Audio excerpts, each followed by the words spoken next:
Hi, all. Welcome to Between Two Coaches. We're on a mission to make fitness more human. Snark sold separately. I'm Coach Amanda Katz, and I am joined by my co host. Coach Nick, I did it right this time. Thank you so much for joining us. We have a fantastic episode. Not even great, just fantastic this week. We're going to talk about imposter syndrome in fitness, something we've all experienced. We're going to give out some listener love, read a review, answer some of your questions, and of course, air a grievance that has to do with gels. But first, we're going to talk about our real life a little bit. And if you notice, I might sound a little off this week. I'm playing hurt, Amanda. I'm a little under the weather. This is basically my Jordan flu game.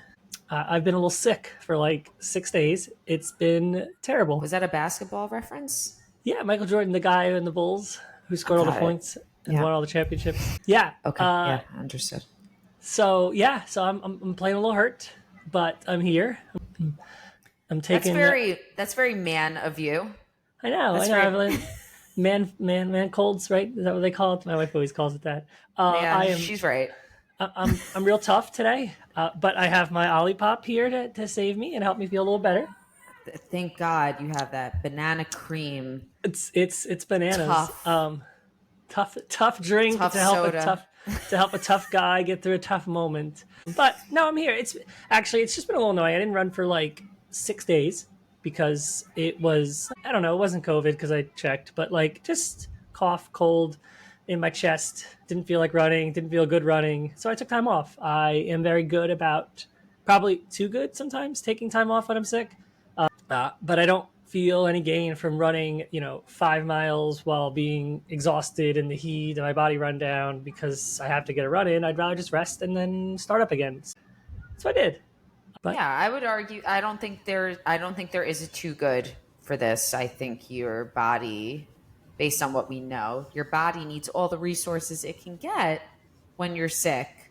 So why put yourself out and deplete more energy from Nick, who does it all, right?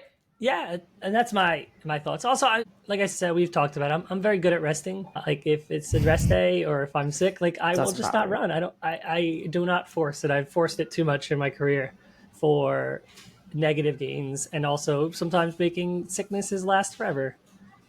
So I'm here. I'm powering through for us, for the team. Well, we appreciate you. And I just know every woman right now is just sending you all the positive vibes. And I mean, maybe you're not a woman, maybe you're sending them anyway because you too are a man with a man cold or you've experienced that. And we see you, we hear you, we support you. Well, thanks. We're a very supportive podcast of We all are. man colds. But even more important, someone had a big day in Brooklyn, and her name is Amanda. That's you. Amanda. Yeah, I did. What a I did. I day. don't know that it's more important than you being well, but Well, yes. that's why I went first. Okay, got it. Yeah. I did. I appeared in Brooklyn for the RBC Brooklyn Half, and I had a very nice day. Great day. I had a great day, Yeah. and I did not feel my best. I may or may not have tripped on a curb a few days earlier, just, not paying attention to life, not even injuring myself while participating in a sport, just existing as a human in Those the Lower taper East Side. crazies. Yep. But I got the green light to, take extra rest, which I did. I told myself this is a great opportunity to eat extra everything. So I did. Heal that bad boy up. And I had a very good day, very positive day. Went in with the mindset that I know who I am and I will never quit. I will always be able to modify. I can always adapt. I can always be in a place where I feel good about the decisions I make for my body in a given moment. I'm not going to regret that decision, whatever decision that is. If I'm not feeling my best, I'm going to pull back, I'm going to walk off. I gave myself those permissions. But as soon as I got on the train en route to Brooklyn, and you know this if you run that race last it's not last stop, but it's there were two stops in New York City, depending on what corral you started in. So as soon as I was en route to Brooklyn at 6 a.m., I was like, you're gonna fuck around and find out today. And you did, and you ran an amazing PR. I did. And those photos of you on the course were just the vibes we love to channel here, and we love to see this happy, smiling face, just cheering, arms out wide. We loved it. I could tell you were gonna have a good day when we ran together in Central Park, and you were like, "Stop goofing around, people. I'm super fit. Let's go." And we're like, "Let's take more photos." And you're like, "Can we just finish this run?" I really did not. I really this training cycle, or rather this season, I was really consistent with not doing too much, taking adequate rest, scaled up my nutrition tenfold in and around training. I just felt so good about my body, despite all the little the little niggles that I didn't know were going to happen. I felt really confident in my ability, and I had a PR, another negative split. I had that as and that was from United Half. I don't know how many weeks between the United Half and RBC Brooklyn Half, but it was 2 months. Even though March 19th, 2 months. You're right, March 17th maybe. So I felt really good. Different course, but I really enjoyed it. And of course, the best part was when I arrived at the finish line, I walked over to my dad's car in Coney Island. He came to pick me up, and my mom was hiding in the front seat. Oh, that's She's the like, best. Sorpresa, I'm here with your breakfast. I'm like, yes. So it was good. Oh, we love that. We're so proud of you. Way to go, Amanda. Thank you. Thank you. I'm proud of me too. Yeah, that's the most important part. I'm proud of you is great, but you being proud of yourself is the stuff that matters. Yes. Yes. Thank you very much. I appreciate you forcing me to bring it up. Yes, because I wrote it in the Google Doc, so we have to talk about it. That's our trend. That's the law. That's the law we have here. Lastly, a little frog update for all the people who care. They're still there, but they have become more, I don't know if aggressive is the right word. They're coming on my territory. One night I walked out my little side door here in my backyard, and one was like on my little patio here. And he looked at me and I looked at him. And I thought we were going to rumble, but we didn't. And he just, made his noises at me. And I was like, no. And I tried to point to go back. He wasn't having it. So he eventually left. They're encroaching on my territory. My kids love it. Whose house? Hermit's house. That's what they're bringing all their people. They are, but and by people I mean frogs. Okay, so they're starting to. It's a turf war. Infiltrate. Oh, it's a turf war. Okay. Yeah, I mean, it's basically like Romeo and Juliet, only without the love story. It's just a war of turf, right? I think I got that story right. I didn't read it. I don't know. Sounds right. Yeah, I mean, I'll look at the Spark Notes later if that's still a thing. But yeah, it sounds like that. Maybe it's Greece where they fought over turf. I don't know. One of those things. They have AI now. I think that the kids aren't. Are they reading? Are the kids reading? My kids sort of read. That's good. Yeah, there's reading happening. Okay. But yeah, so that's the only update. They're still loud every night, but my white noise machine has defeated their calls. So we're good there, and we'll just see what happens. Hey, I'm here for that. Yeah, I'm here for that. I think that was a good recap of our last week. Yeah, it was fun. Should we get to some listener love?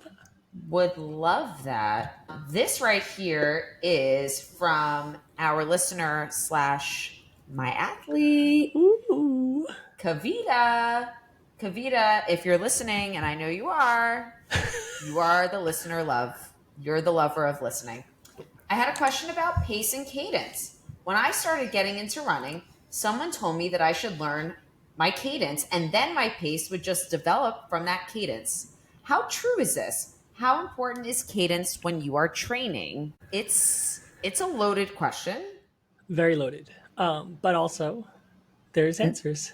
Yes, there are. Yeah. I will start by saying that in running, there's this idea that 180 steps per The minute magic number. is the magic number. And if you hit it, rainbows and unicorns come out of your feet. And they just hand you a PR, like usually. Like you don't have to finish the race if you just. Every unicorn comes with a PR.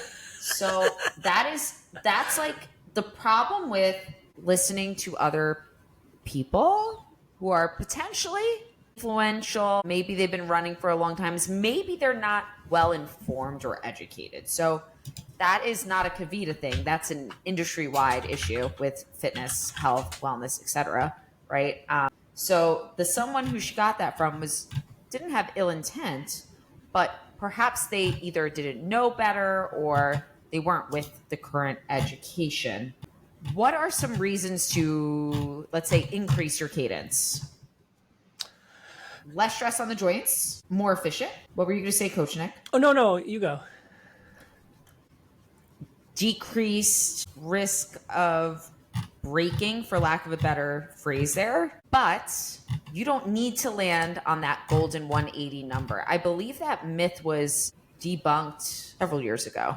Oh, it's definitely been debunked. It was something that happened a long time ago. I was trying to find out who did the research. Is it Jack? It's Jack, right? Maybe.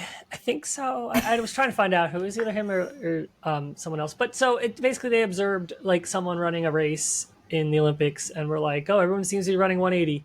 That's the number. And that's all. Like that was the whole, like that's the scientific data, right? It's like there was no data. There's no scientific. It's just that number. And then that number, like anything in a numbers oriented sport, it just becomes, well, some Olympians all ran 180 in some race. So we need to do that too. Not taking into account like the genetic differences between, let's say, Olympians and running a distance race and us running like a regular race. So, I think I did a reel about cadence and I'll reshare it. So I think the reality is there's a range. And if you're in that range, you're fine. Like you said, physical therapists and other will sometimes push athletes to modify or try and adjust their cadence if they're getting injured, right? And that's a reason to do it. But like, if you're running 172, if you calculate it and you're like, oh, if I can increase my cadence by 8 steps per minute, I'll run faster. That might not be the case, right? You might be doing more harm, chopping up your stride, changing it, doing things. I think if you do a healthy dose of strides each week and you do speed workouts and you just, you're not running some sort of outlier like 220 or like, 145 or 150, as long as you're not running like so far off. Like if you're within a range, it's fine, right? That's okay. Like it doesn't necessarily mean you have to change it. And sometimes your cadence just gets better over time training, right? So, and other things too, like I would always, if you really cared about your cadence, it's easy to check yourself. You just run, and over the course of 60 seconds, you count how many times your left foot lands. And then you multiply by 2. And that's it. So don't like rely on your watch who says your cadence is this or that. Because like sometimes we do need data to help us. We obviously can't, calculate our pace by running, if we're not even know how far the distance is or things like that. But like you can easily do this. So just do it, right? Don't worry. Don't rely on some erroneous data. But otherwise, I don't think, unless there's some outlier, there's no reason to change unless you're getting injured or other things are off that would then indicate, hey, it could be beneficial to try and shorten or lengthen your stride. With you on that. But love the question. I think it's a great question because it is something that always comes up and everyone always says 180, just like everyone always talks about zone 2 and everyone talks about these random things that are numbers that we just get obsessed about and end up, confusing the running community because they're like, oh, well, I'm not running 180, so I got to fix it. That's right. That's right. Such a great question. Shout out to Kavita. Shout out. Thanks for doing the work. Yes. And listening to us. Let's share a review. Yeah, let's do it. I'll take it. It's from Electrica 1215. And she writes, I'm not that Susan. I'm a 54-year-old runner, 9-time half marathoner who found this podcast and everything I've heard resonates with what I believe in, health versus performance. You don't have to do everyone is doing, and goals are not linear. Thank you, coaches, for validating the feelings of runners who are doing this sport for fun. We love this review so much. There is a place for all runners. Fun is absolutely a part of this. It doesn't matter what speed you're going. You should always be having fun. Like, it doesn't matter if you're training for a PR or, at the top of the beginning, at the front of the race, or the back of the race, or the middle. Fun. Like, have fun. And, like, trying to debunk some of this obsessive information in the community to help you have fun and not, like, overwhelm yourself or burn yourself out. That's what we're here for. That's our pleasure, not that, Susan. That's our pleasure. So thank you so much for your review, guys. Keep the reviews coming. We absolutely love them. They really help us to get our podcast out there. It helps Apple and Spotify will share us a little more. So little things like that, just they go a long way. So we really, really appreciate it. Thank you. Ditto. Should we go into the BS of the week, the grievance, if you will? Ooh, we should, because we're grieving. So this is another. How long have we been focused on Spring Energy? So the last few weeks, right? I feel like it's been going on for almost like 6 weeks. I got an email about it when it first happened, and I'm going to find that email. But like, I first heard about it like through an email of like just this Reddit post, and I was like, it's like once Reddit gets on something, we might need to figure out what it is. Yes. So if you're not a runner or an endurance athlete, maybe you like Spring Energy and you're not in either of those modalities. So Spring Energy is a brand of a fueling gel, right? And we utilize this on our runs, cycling, et cetera, et cetera.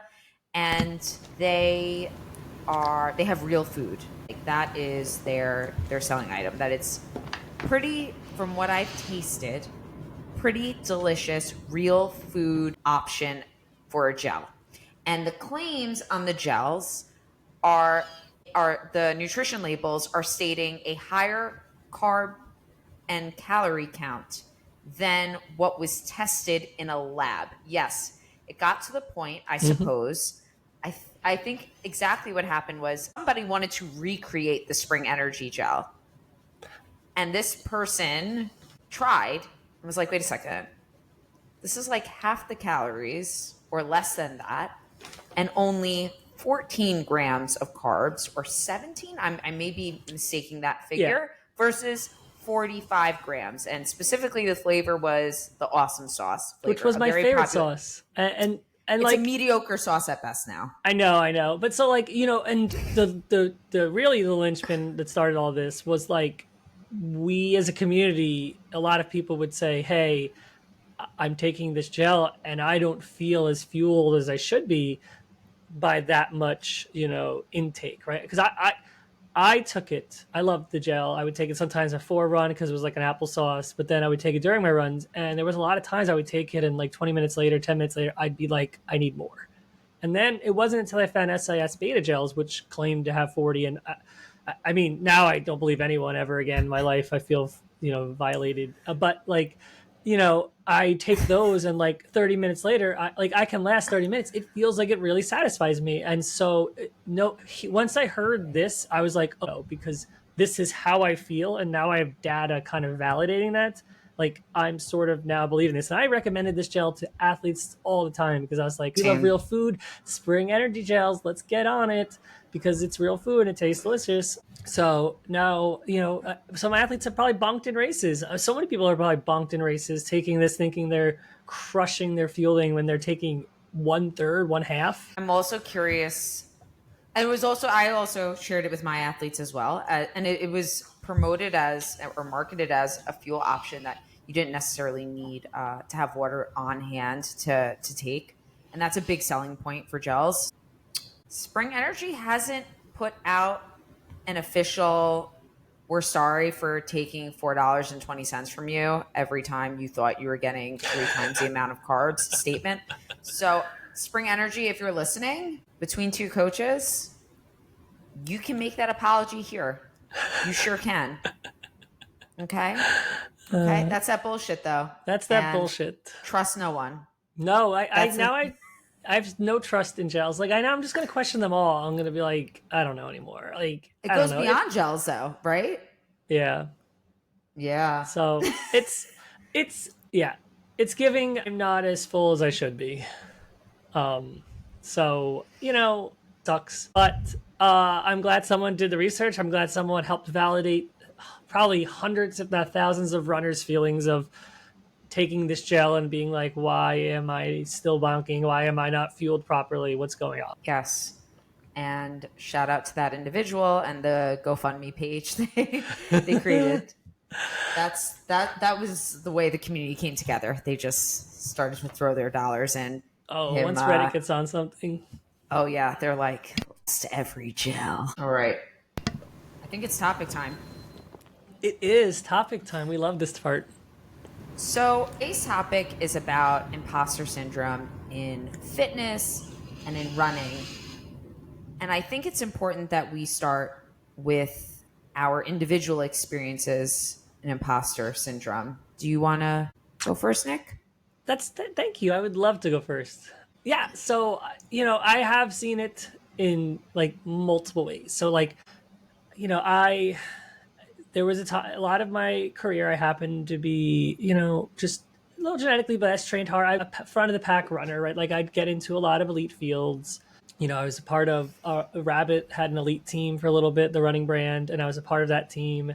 And like, I never felt like I belonged in an elite field. Like I always felt like while I could hit the times, I was always on the lower end. Like when I got to the races, my appearance did not look like other male elites. I won't really specify per se, but just like, my body type versus others, it looked different. And there's a lot of times I got in these fields and I psyched myself out as I don't belong here.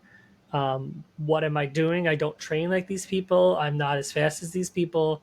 It really limited me. There's a lot of races I probably psyched myself out anxiety wise when I got there, when I saw someone who looked different than me, and I was like, I can't run, I can't be in this field, right? And so I also then became a coach, and I was lucky to I had some athletes who were fast, and last two Olympic trials I had someone in the race. I've been lucky to coach some athletes who've been in world major professional fields, and when we get to these professional coach meetings, like I look around and you see all the greatest coaches in running, and I'm like in this room and like instantly feeling like an imposter, right? And feeling like I do not belong here. I'm just some software engineer who decided to be coaching.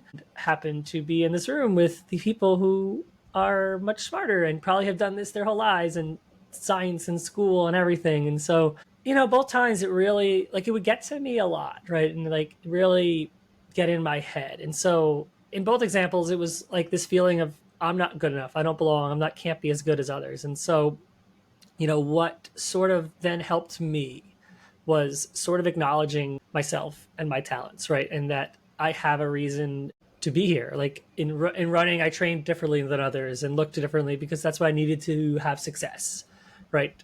As a coach, I'm empathetic and supportive and understand my athletes as human beings and their needs. And that's why I belong here and why my athletes have success. And so what really helped me kind of break through this was acknowledging my strengths and understanding and acknowledging those versus like, this is why I belong versus like my weaknesses, meaning, hey, you don't belong because you're not this, or this, right? There, in the end of the day, I was there. I was invited to elite fields. I was invited to these meetings. I coach athletes and I belong because of the strengths I have. And so it wasn't easy, but like really leaning into what I do well and why that is who I am really helped me break away from I'm not this, so I can't be this. I can't belong, right? My goodness. It's so strange to hear it, and and we're going to get into this later. It's so strange to hear it on the side of we know how capable Coach Nick is as a runner and as a professional. And I like to say that I often say this to my clients who are experiencing imposter syndrome. I'm like, it's always the people who have the least business believing they're the imposter who should feel like an imposter. It's always those who believe there's something else who should have the syndrome. It's just a personal feeling. It's a personal feeling. But I'm going to piggyback off of how your share, in that my experience also was professional and personal. When I first auditioned for group fitness, specifically, we'll go into the strength based formats that I teach.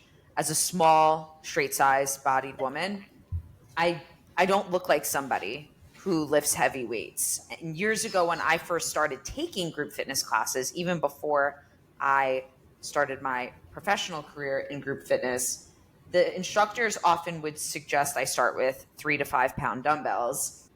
Years ago, when I first started teaching, I was often confused for the bar or the yoga teacher. Ooh. And there's nothing wrong with those things, right? There is something wrong with assuming my fitness based on how I look. There is something wrong with assuming somebody's ability based on how they look. So I assume nothing. Not now, I did then, but now with more confidence. I assume nothing when a person enters my studio, or when someone jumps on the treadmill, or when someone decides that they want to start working with me. Because strength knows no size, endurance knows no size. So coming out, it required me to continue to put myself in positions where I would take up space where I was initially uncomfortable. And then I found that I did belong there. Yeah. Yeah. I love that. I think at the end of the day, everyone, says some sort of imposter syndrome of True. something. Whether or not they say it. Yeah, I think like, and then, it's just this feeling of like sometimes things happen and we don't feel like we belong in this way, either from our own like insecurities or from the way the group portrays itself or anything, right? And so, I think helping people through imposter syndrome, you can help by sharing, right? I think people think, oh, you're so fast, you would never feel like an imposter, or like you've been doing this your whole career. Like, how could you ever feel like an imposter? And it's like we could still wake up some days and feel like imposters because of what something that triggers us or something that we like, oh my God, I can't believe I'm doing this thing. I can't believe I'm here. I can't believe this, right? And so, finding ways through it is all that matters, but it doesn't mean it doesn't still affect us. And it doesn't really come up at times when we think it shouldn't. It limits us because it impacts our mindset around training. So we're less likely to take risks, whether that's signing up for a race, joining a group for a run, or just showing up to a group fitness class. So to your point, it can impact us mentally, whether or not it is impacting us mentally, period. Yeah. And then that shows up physically. Yep. It limits us also by, it makes you feel like you're not doing enough. You're always trying to be perfect in training, right? Like perfectionism is such a part of imposter syndrome, right? If we're not perfect, we're an imposter, right? We don't belong. Like, and so often people expect perfection at all times. And like sometimes that level is even like, it's not just showing up every day and doing the workouts. It's, well, the workouts have to be perfect, or right. I don't belong, or I am not hitting my numbers in cycling or running or whatever.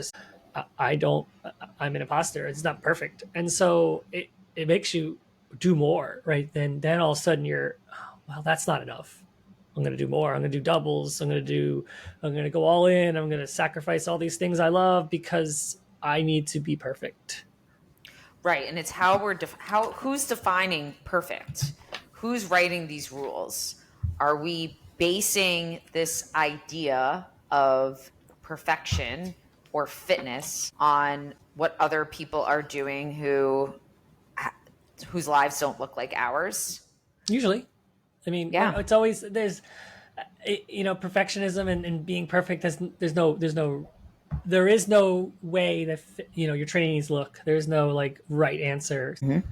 Instead, we look at, we compare to people around us, to others, to anything we can. And now social media opens that up to like the world. We compare to every single person on here. And we're like, they're doing more. They're more perfect than us. Not even knowing any of their story, but just knowing that like this 8-second clip of their workout. And you're like, oh, yeah. And so like, it just really, really limits you. And like, I think also it helps. I think a lot of the times what imposter syndrome does in fitness, at least, is it makes you feel like you aren't a real athlete, a real runner, a real lifter, like a real cycler, whatever it is, right? Like, and then why that matters is because then you stop doing the things that athletes need to do. You don't fuel your body right. You don't take gels because, you're just, you're not a real athlete. You're not a real, whatever. You don't hire a coach, because I'm not good enough to have a personal trainer or coach. You don't get the right equipment that you need because you're not good enough for it. You don't join up and train with others, which is sometimes a benefit for a lot of people because you don't feel like you're worthy of that because you're good enough, right? And so when you feel like an imposter, you sort of disconnect almost from the things that make you that, right? Like as athletes, these are all things you need to do, but if you don't feel like one, you're more likely not to do the things you need to do because, I'm not an athlete, so I don't need to fuel like that. That is so well said. Well, That is so well said. I just hope that, and there are so many ways that we as coaches observe this in our own athletes, in the fitness community, the running community in general, on social media. I think you mentioned earlier there in the running community, I observe it with those who identify and those who put out numbers that one would consider back of the pack runners, or as well as runners who aren't in a straight sized body, as you were mentioning about your story earlier, or what they see in, I would say in runner's world, they've been a little bit better runner's world. And in the gym, women at the gym, I see it with women at the gym, specifically those around weights, they often feel like they don't belong there, either with their body language or they just say it. They say it to me. So the worthiness of taking up any space in maybe a male dominated environment can also be something that compromises their fitness long term, because to what you were saying earlier, they're showing up less in these spaces, they're taking less risks. Yeah.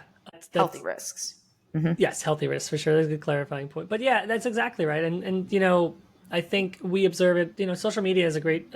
As coaches, we see it a lot in our athletes, but we also see it so much on social media. And so, we always see athletes making disqualifying statements about themselves. Like you said, I'm a slower runner. You wouldn't want to work with me. I hear that a lot. That matters somehow. To me as a coach, I don't care what your PR or your pace is. Do you care about this sport? Do you care about running? Do you love it? Then, do you want someone to support and cheer for you? Sure. Then you've met every single criteria I have. I don't care what your pace is. I don't even ask most athletes on the phone about their PRs or anything. It's not relevant. Yeah, it's not. It's just, yeah. And so, that seems to be prevalent on social media. A lot of people, always want to put in their, and there's many reasons they do this, but I know one of them is imposter syndrome. They'll put things like, I am just negative connotation, I'm an average runner. I'm just a slow runner. They'll put it in their profile. And I got to tell you, honey, if you're chasing your goals, there's nothing average about you, right? And that's I see it so often. I'm just running a 5K. You are awesome sauce. You are awesome sauce. The real one. But not the one that has less. Not carbs. Mediocre sauce. Not mediocre You're sauce. awesome sauce. The one that should have been made that wasn't. But I feel like sometimes people do this and they think oh well, I just want to. I'm not putting myself down. I'm just clarifying myself. But in reality, it's baked with imposter syndrome because they don't feel like they belong and they're disqualifying themselves by saying I'm just average. I'm slow. I'm back of the pack. You're training, you're running, you're lifting, you're doing all this stuff. There's so little of the population that actually does exercise and lift and do this stuff. If you're doing it and you're showing up and you're giving your best, 30% in the US, 30%. Yeah. So 70% aren't. So there's nothing average. You're better than average by just showing up and working out. So don't put yourself down, because then it's easy to let that statement control you and control how you act and control how you are a part of the community that you want to be. Words have power. Words have power. Yeah, exactly. I mean, I don't think people realize how impactful talking to yourself is. The only relationship that matters in your whole life is the one you have with yourself, right? That's the most important one, because you can be nice to yourself. We choose not to most of the time, but you can make that a great relationship. That is precisely why our sport, running, fitness, exercise, is not therapy. Yep. And why it's so important to continue to put yourself in positions where you are improving your mental health on outside of fitness. That way, when you're engaging in fitness, you can talk yourself through what you know will be challenging moments throughout your journey. You know they're going to come up. So I think that's a perfect example of positive self-talk and how that lends itself to fitness. But you got to have that down. You got to have the thing in your head down before you step outside. Yeah, and that's why we always say, stress is stress. So, when stress is happening in your life, it's impacting your fitness. So when you're putting yourself down outside your life, you're negative to yourself, you're negative to your training, you're negative to everything. Like, how are you going to react when it's a tough moment in a race or in a tough moment in a class or a tough lift or whatever it is, like a tough moment in fitness? How are you going to react? You're probably going to be more negative because that's the messaging you're telling yourself outside of sport. And the person you are outside of sport is the same person you are in sport. So don't try and disconnect and be like, oh, I'll be nice to myself during sport athletics, but outside I'm going to beat myself up.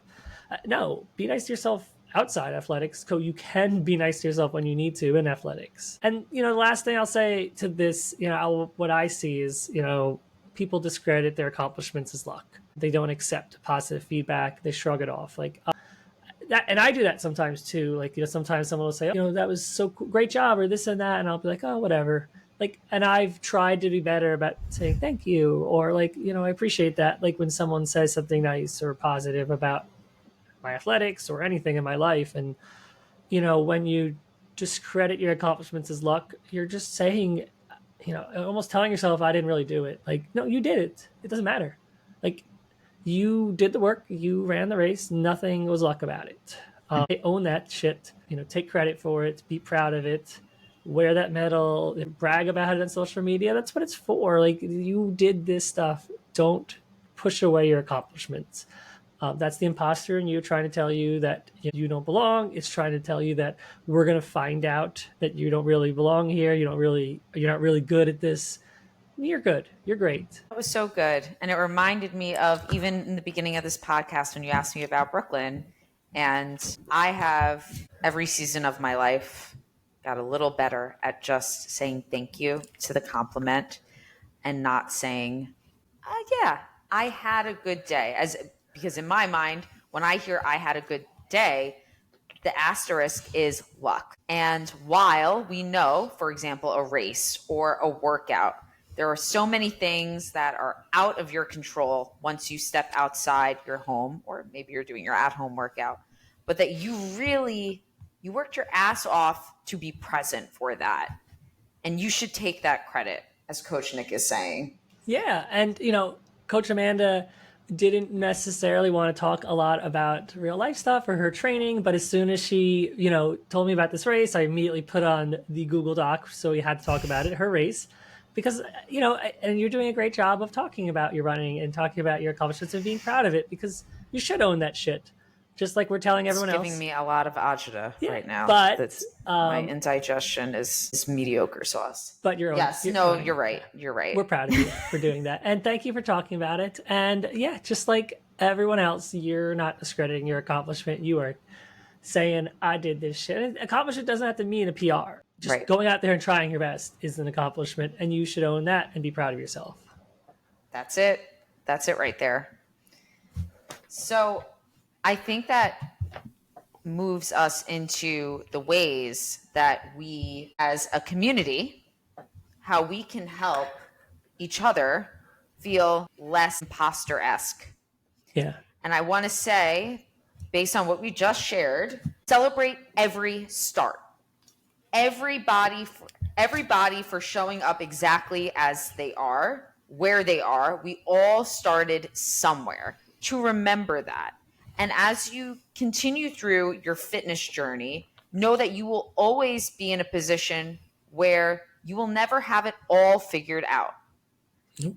And that you're not supposed to. And that would be really boring if we did, right? We have to quote unquote fail. We have to make errors. That's how we grow. Yeah. Jinx. Oh, we did it again. We did that. Knock on exposed brick. New York City, if you know, you know. So I would start with that. And as we were talking about earlier, participate in group fitness classes. Yes. Participate in group runs that you identify with, that make you feel safe and accepted. So a big thing that we see in the running community is that we want to make sure that when we're joining a run group, that their beliefs, their paces are ones that we feel like we can be a part of. So an example of this is I just had a conversation with a client actually who wanted to join a group run, and some of the things we went over were finding out what paces are supported in that run, because while we can advertise all paces are welcome, and the same thing in a group fitness class that isn't running related, all levels are welcomed. I would get the fine print from the leader of said group or class. Yeah. So that would be the second thing I would say. Do you want to? I have other things, but Nick, what do you think? So, along the same lines you're having, encouraging and being welcome of all runners, new and experienced, all athletes, regardless of pace, what they lift, how they cycle, like whatever. Like, there are so many opportunities to encourage someone new in this sport. Like, running is going through an era. Like, people are running more than ever. This was, 20 years ago when I would run, I'd never see anyone, and now I can't go anywhere without seeing runners, and it's amazing and it's so cool. And I think too often people aren't as welcome as they think they are, and it makes people feel like imposters. And to your point about group runs, sometimes it says all paces are welcome, but not 10-minute pace because no one's going to run that. Well, that doesn't mean all paces are welcome. Like, it is on the leader of the group to make sure that no matter what pace someone runs, they have at least someone to run with, and if it's not someone in that group, it's you, right? So if you can't do that, then don't call your run. Can't advertise it. Yeah, then your run is an 8-minute pace or faster run, and then people will not show up because don't have someone come to a run and get lost and get left behind. That is the most miserable feeling, and it will make someone feel like an imposter in this sport and not want to participate. But like, just the way we talk about running, just the way we talk about athletics, just the way we talk about fitness, sometimes we can act elitist. We can act like our experience makes people feel like they can't participate the way they want to because it has to be a certain way, right? I think we do that too often. It's like, no, you have to run. Like, this is how we run. We go to a group, we do this and this and this. And like, people are out here, like, maybe they're making content. Maybe they enjoy running in a different way. And too often people put that down as, well, that's not real running. That's not real exercise. Like, who are we to judge? But again, if someone enjoys something in their own way, encourage that. You don't have to necessarily do it with them. But like, when we put people down and push them away, we then make them feel again like they're not part of this community. So a lot of my stuff is just, be welcoming, be encouraging, understand that new people coming into athletics and fitness don't have the same approach to you, may not do it the same way.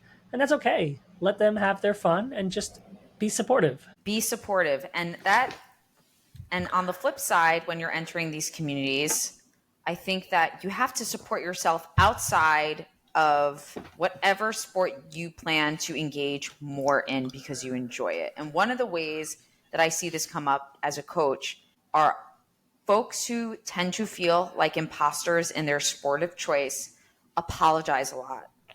Yeah. As you were sharing earlier, they're apologizing for slowing down speed, or for lowering their dumbbells, for taking up space. And what I know is that this habit of apologizing, as we were sharing earlier, is also happening in their lives, right? Outside of fitness. So stop apologizing for meeting yourself where you're at today. Stop apologizing for knowing your body well enough to know I can push here or I got to pull back here. This is all a form of self-advocacy, yes, which is critically important for our longevity in whatever fitness modality we take part in. Love that. Dead on. That was so good. That was so well spoken. That was so right. It's so right there. Like, that's the stuff. I feel some type of way about it. It's more than awesome. It's at least 50 to 60 grams of carbs. Did we do it? We did. I think we did. Let me check. No, we did it. We did it. Yep. I checked it somewhere. Somebody take away Nick's access to Google Docs. Just give me one day off from the Google Doc. I'm making a new doc as we speak. I Before we get into our final outro, I do want to say that we're so grateful for your reviews and your support and your shares and letting somebody you know and love, or maybe you don't love them, maybe you just want to irritate them for 45 minutes at a given time. And by irritate, I mean show that you love them with our voices via the podcast. But we also have shared on our Instagram bios, and I suppose you could put it in the show notes as well, Buy Me a Coffee link. And this is an opportunity for you to spend as little and as much as you want in supporting us, because it does cost money to show up here, and we love doing it. But we also know that you love supporting us. So we created a way for you to do that. And for those of you who have supported us already, we thank you. Yes, thank you so much. And yeah, it's just, we appreciate everything you guys are doing. Every comment, every review we read, every time we see someone post about our podcast or send us a text message, like we send it to each other. We did not realize, we just were like, hey, let's talk about coaching. And then we were touched by, how much all of you have like shown up and been supportive and like been rooting for us. And it means the world. So thank you so much. You're welcome.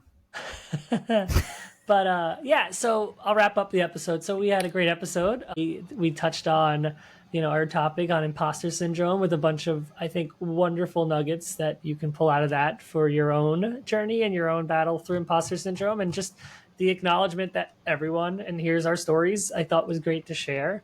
We answered a great question about cadence. We shared some real life stuff, like Amanda's big day in Brooklyn. And we grieved and talked a lot about spring energy gels, and you can listen to that amazing part of why you are been lied to and why, if you felt shitty on your runs, it's not you, it's the gel. It's the gel. It could be you. It could be you too, depending on who you are, I guess. So thank you so much for joining us. We hope you enjoyed this episode. And as always, you can reach out to us on the gram or via email at between2, that's TWO coaches @gmail.com. We'll see you next time. Bye.